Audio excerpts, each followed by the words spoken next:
Hi everybody, it's Miss Lorenz. I'm going to talk about Unit 2, Lesson 4.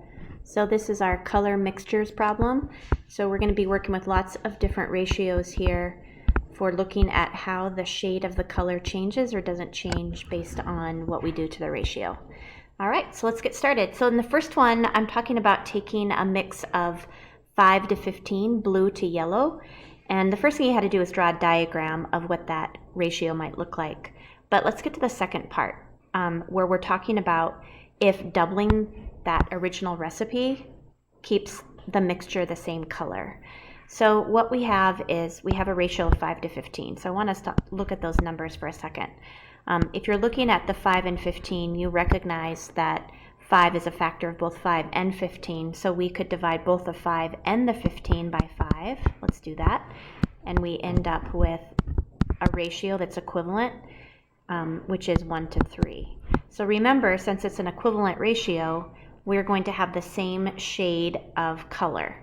And this isn't the only recipe that's going to work for this shade. So anything that I want in this shade, though, has to be reduced to this equivalent ratio. So 5 to 15 would work, 10 to 30 would work, again 1 to 3 would work, 2 to 6 would work. And so then by keeping this in mind, keeping this original ratio in mind, then when I go to number 2, where I have to triple the recipe, I can base it off of that, that simplified ratio. So if I go back to the 1 to 3, that's again 1 part blue to every 3 parts yellow. I'm going to triple that, so I'm going to multiply both the 1 and the 3 by 3, and then I end up with a ratio of 3 to 9. So then the question, does that mixture, does that equivalent ratio result in the same shade? Is it going to be that same shade of green in this case? Yes. So now we have to invent our own recipe for a bluer shade of green. So if I want it to be bluer than the 5 to 15 ratio, then let's start with that 5 to 15 ratio. So remember, we wrote the 5 to 15 ratio as 1 to 3. It's 1 part blue for every 3 parts yellow. If I want it to be bluer, then, I want it to be a bluer shade of green. Then I want to make sure that when I multiply these numbers, that I'm multiplying my blue number representation by a greater amount than the yellow. So let's multiply our 1 by 3, and let's multiply our 3 by 2. So now this ratio of 3 to 6 is going to be a bluer ratio or a bluer mix of paint than the 1 to 3. So is it equivalent? No, it's not. We did not multiply both of those numbers in the ratio by the same factor. All right, let's go to number 4. So someone has made a shade of green by using 17 milliliters of blue and 13 milliliters of yellow, and they're not sure if that matches the original shade of green. So let's go back to that original shade of green, 5 to 15. So I took that 5 to 15, and of course I'm thinking of it as a 1 to 3, since these are equivalent ratios, right? If I just divide the 5 and the 15 by 5, that's how I end up with the 1 to 3. So if someone is using a 17 to 13, let's look at what happens when we multiply by 1 to get to 17. Of course, we're going to have to multiply by 17.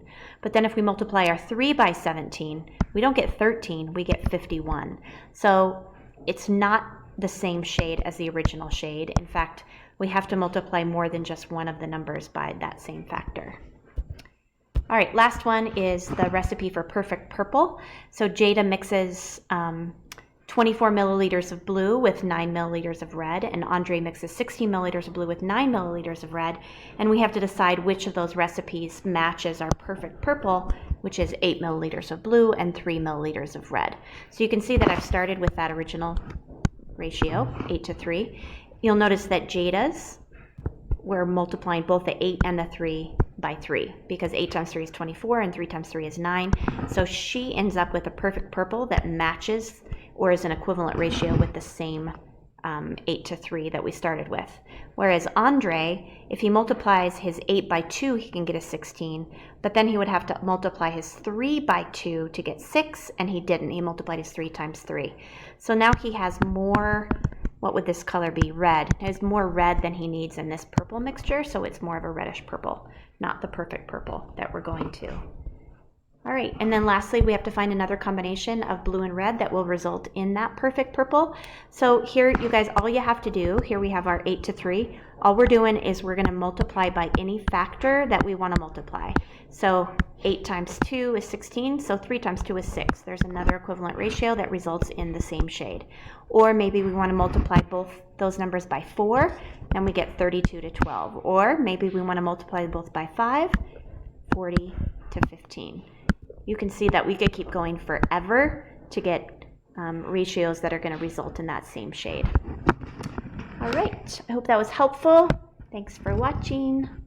Bye, everybody.